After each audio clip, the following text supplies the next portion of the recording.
I am an American boy, born and raised in the United States. But I live in Spain, and there were a lot of things that were very different. They were not the same. And some things were very surprising. And today, I am going to tell you about the culture shocks I had when I moved to Spain.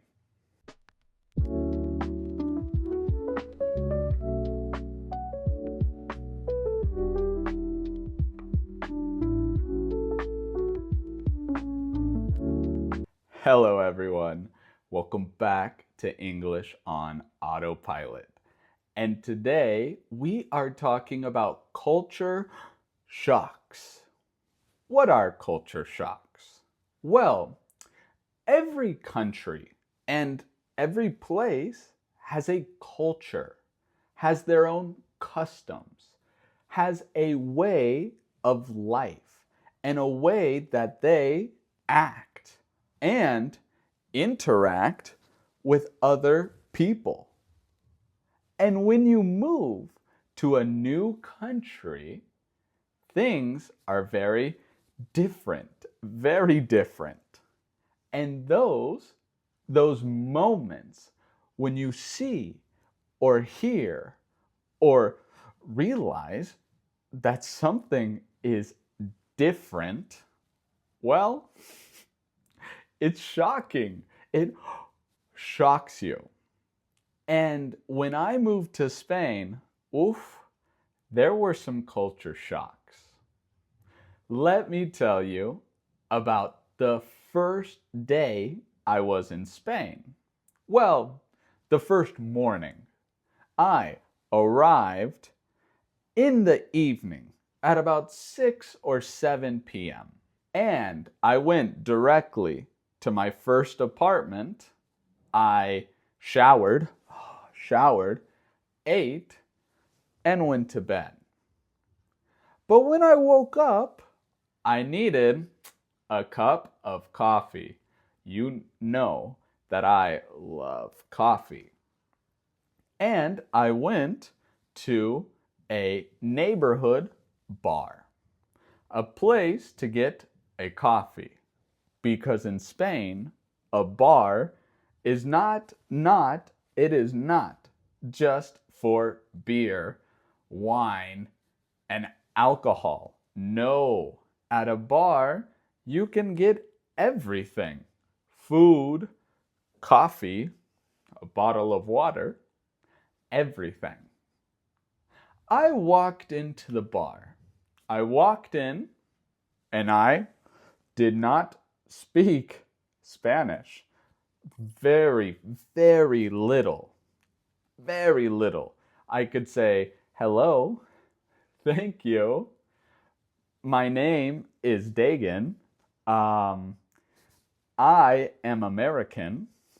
And I could order, please, a coffee. I walked in, and the person making the food and the coffee, the waiter, he looked at me and he said, dime, which is basically in English, tell me. What do you want? Tell me. And I was shocked.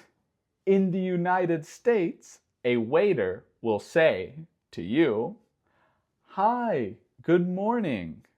What would you like? What can I get you? They are very polite.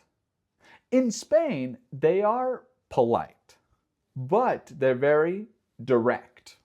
They will say, tell me, what do you want? And that's it. But it's normal here. It's the culture, the customs. But I didn't know. And I didn't speak Spanish. Finally, I ordered a coffee. I said, "Coffee, please. Coffee, please." In English, in the United States, I would have said, "Can I please have a coffee? May I have a coffee, please? I would like a coffee." But here I said, "Coffee, please." The man, the waiter making the food, he looked at me, who was he was going to make my coffee, and he asked, "Milk? What type? Whole milk? Skim milk? Hot? Cold?" In Spanish, of course. And me, because they're very direct. Not like the US. Would you like milk with your coffee? And I might say, yes.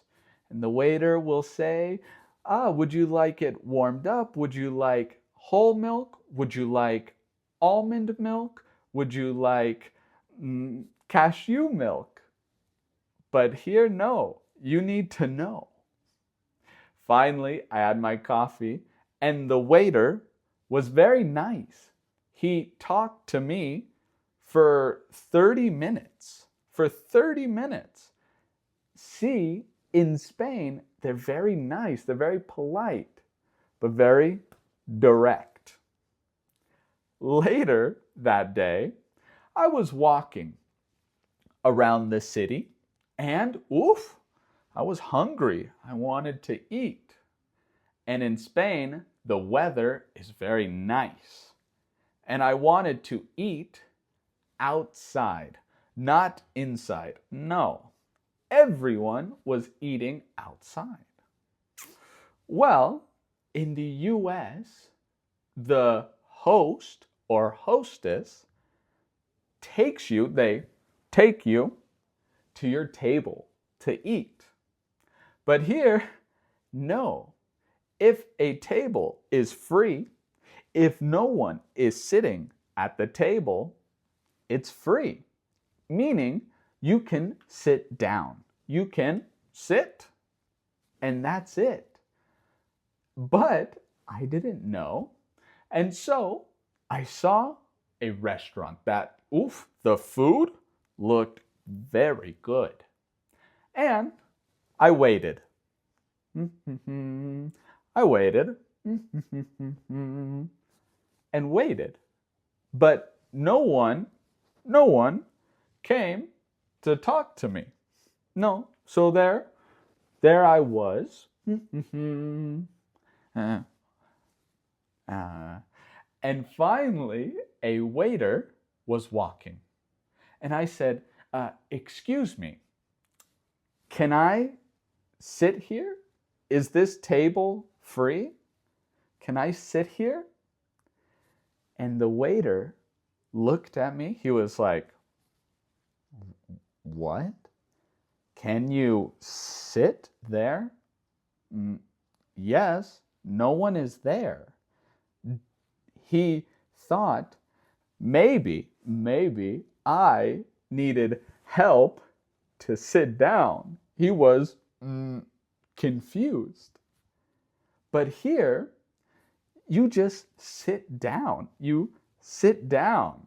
And I was embarrassed. I was, embarrassed. And speaking of embarrassed, this one is even worse. The first weekend, it was Saturday, the first weekend I was in Spain, I said to myself, we are going to get a drink. Let's go. I did not have any friends here. Not yet. I'd been in Spain for 2 days. But I wanted to go outside. And I wanted to get a drink. So I went to a different neighborhood. I took the subway to another neighborhood. because a friend from the United States, he had lived in Madrid for a year. He told me, this bar is super cool. It's awesome. Go to this bar. And I said, okay, I'm gonna go. And I go to the bar. Outside the bar, there were two men, like me, talking, talk. And they worked in the bar. And in the United States, you need to talk to the people to go in, like the host. So I walked up. Hi, I'd like to get a drink here. I'd like to get a drink. Do you have a table inside? And they looked at me. They said, you want a drink? Go inside. We can't give you a drink outside. Go inside. But I was confused.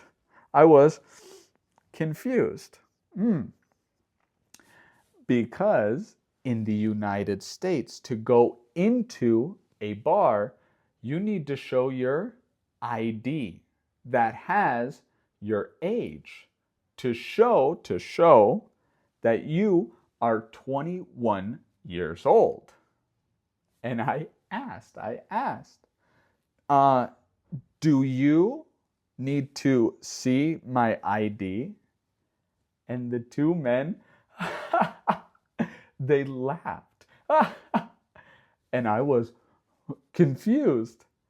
And they said, no, you look older than 18. In Spain, you can drink at 18. I felt embarrassed. But the two men were very nice. They talked with me for hours and they gave me free drinks. I did not have to pay. They were super nice. Even though I felt embarrassed, it was okay. And one more culture shock. PDA. Public displays of affection. In the US, it's not normal for couples in public to be very physical, to touch, to do a lot of kissing, to kiss a lot. No, a little, but not a lot. In Spain, it's not the same. It is different. In Spain, you see couples hug, kiss in the street. And for me, I was shocked. In the US, it's not normal. But here, it is. That culture shock still today is shocking for me. Have you ever experienced a culture shock? Put it in the comments below. Tell me what happened and what did you do? Don't forget to subscribe to keep watching more videos of Comprehensible Input right here with English on Autopilot. We will see each other in the next video. Bye.